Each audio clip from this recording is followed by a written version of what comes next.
Hello guys, good morning. Nagre-repair tayo. Katatapos ko lang bumiti muna ako sa live stream ni Joy Masoy.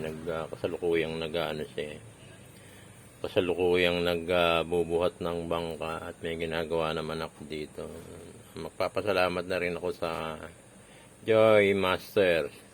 Thank you sa shout out mo. Shout out na rin kita rito, Joy Masoy. Pahinga lang muna sa bangka mo at tatapusin ko lang to. Babalikan kita mamaya watching. Tignan ko lang tong 3-in-1 na grinder, polisher, and ano ba to? Sanding. Ito, nakalagay. Speed 3, polishing, sanding, grinding. Wala siyang, may power siya, ayaw tumakbo. Itong niya, yan.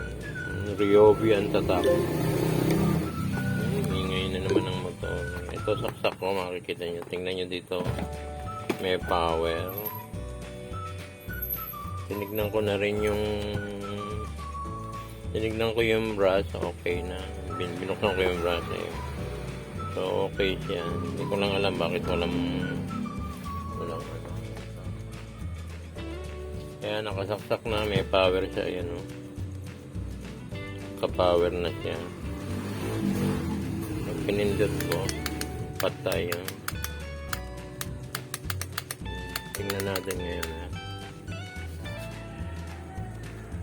So, isolate muna natin yung drawbone kung saan tatakbo, Itong linya ko, may So, tingnan muna natin dito sa diagram. Dito, line.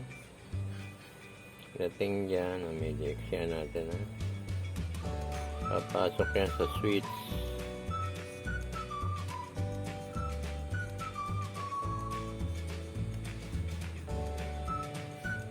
Pasok sa speed control.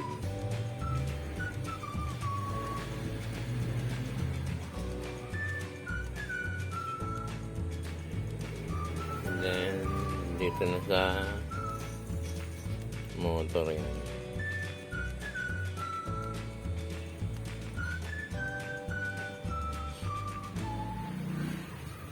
Ilagay na natin dito yan. Ilagay na natin dyan yung brush. Nakita sa ibabaw. Ano lang naman. Yung brush niya.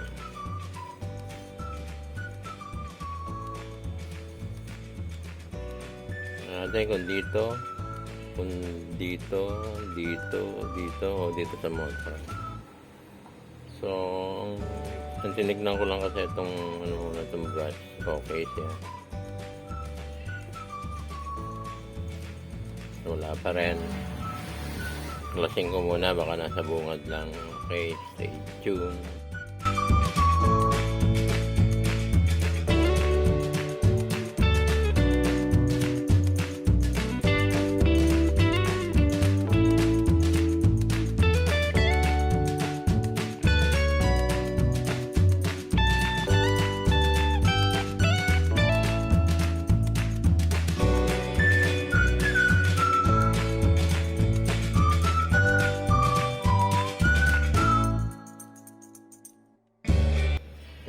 Makinis.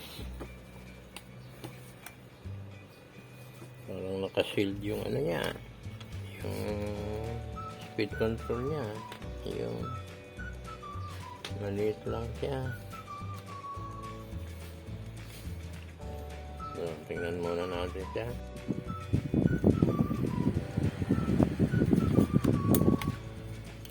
So guys, nabuksan na natin tong nabuksan na natin itong niya, unit. Ito siya. Ngayon, ito yung speed control na nakaseries lang siya. So, ibahin natin yung natin kanina. So, ibahin natin siyang dalawang linya. Plug. Switch, tapos lumabas dito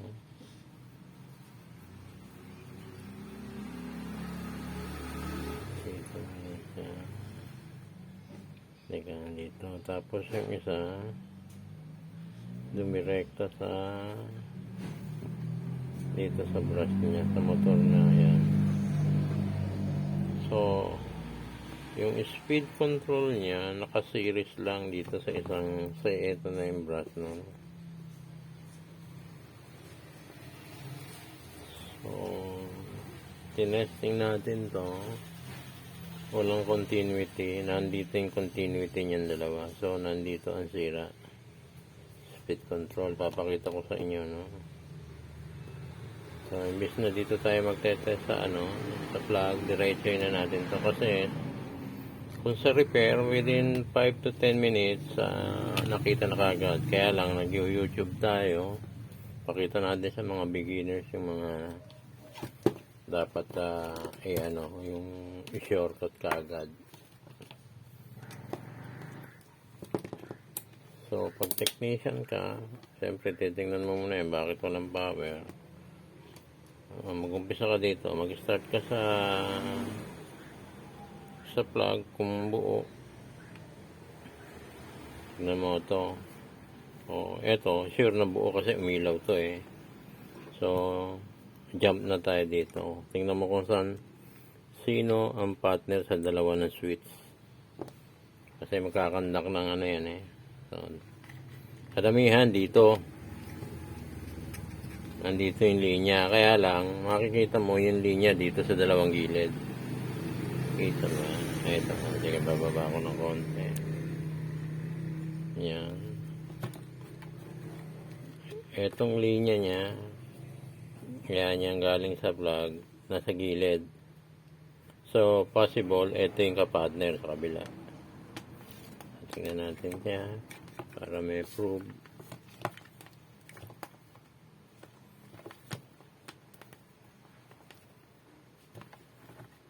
Natin, switch. Tapos dito. So, ito ang partner dalawa. So, mag-jump na tayo dyan. Dito na tayo mag-umpisa. Wala nang switch para matesting natin. Dapat yan, may continuity na. Tutunog din dyan. So, wala. So, isa-isahin natin by elimination, no? Ito na siya. Itong dalawa na lang nito eh. Ito yung speed control. So, ito siya. Meron naman siya. Yung isa naman, meron din. So, ang pagtawid na lang na itong dalawa na ito. Testingin natin siya. Wala. So, wala man lang ito. Hindi ko na nakita. Hindi na pinakita yung tester kasi tumutunog naman siya. So, mag-jump na tayo, no? Ito yung isang linya.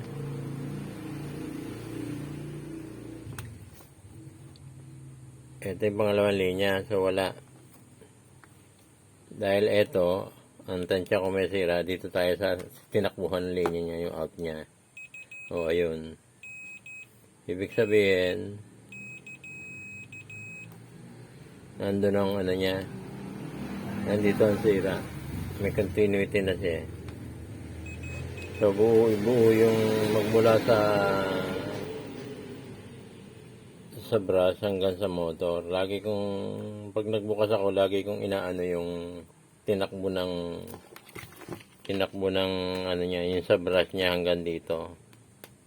So, makikita na natin. Tuwing magbubukas ako, lagi yan ang inaano ko. Yung pinaka-shortcut niya.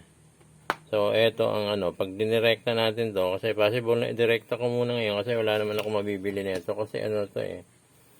Nakabuhos na parang, naka-sealed na parang yung kung anong chemical to, poly, yata, itong nito.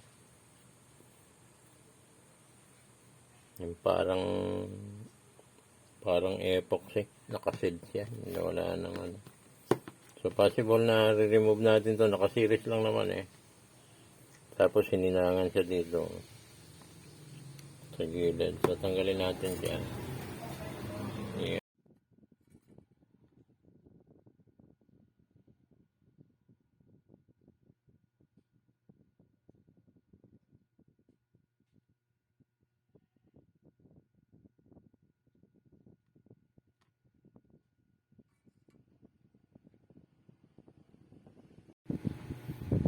ito yung speed. Ito yung speed control niya na wala, may nasisilip ako yun dito. Ayun. Parang nagliyab eh. Ano, yan. Ang ilaw. Yun dito, yun. Hawak ko lang ilaw. Yun na yung sira niya. Lagay ko yung, ano niya, yung triac niya. Kasi speed control, laging triac, tsaka diac eh. Tulad ng mga ginagawa kong ibang speed control nito.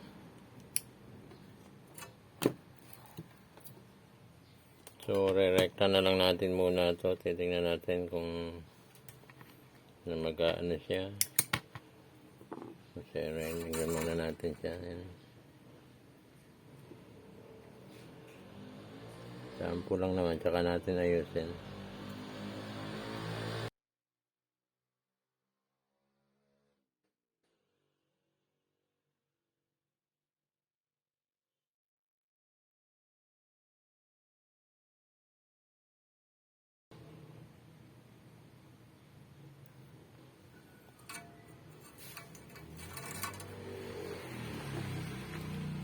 So, tago muna natin dito dahil pipitik yan pagka ano.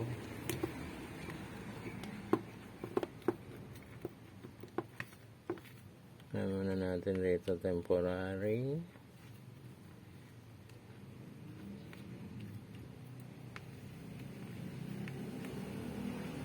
Ito dapat ang hawakan natin. Pipitik yan. Lagyan natin dyan ang safety.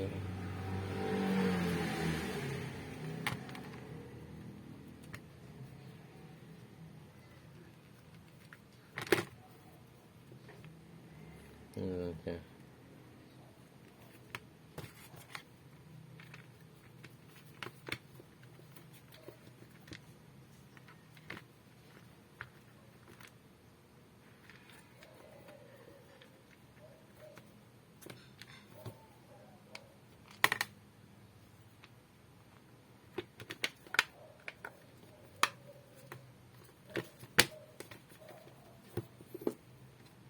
Muna, lagyan natin ng isang ano. Tingnan lang natin kung pipitik siya. Tapos sarado na natin. Wala naman tayong mabibiling ano niya.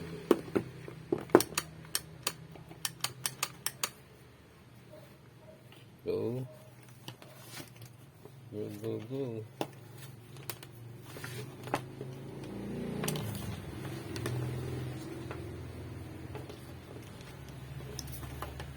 Tagyot muna natin to.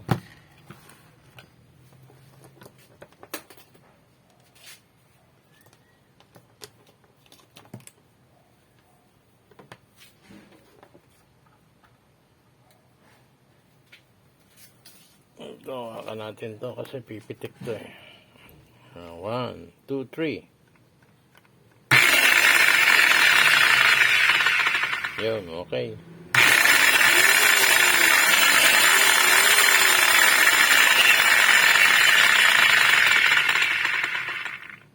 Tapos kulang sa grasa. So okay na ito guys, sasara na natin to at ito giging grinder na lang to.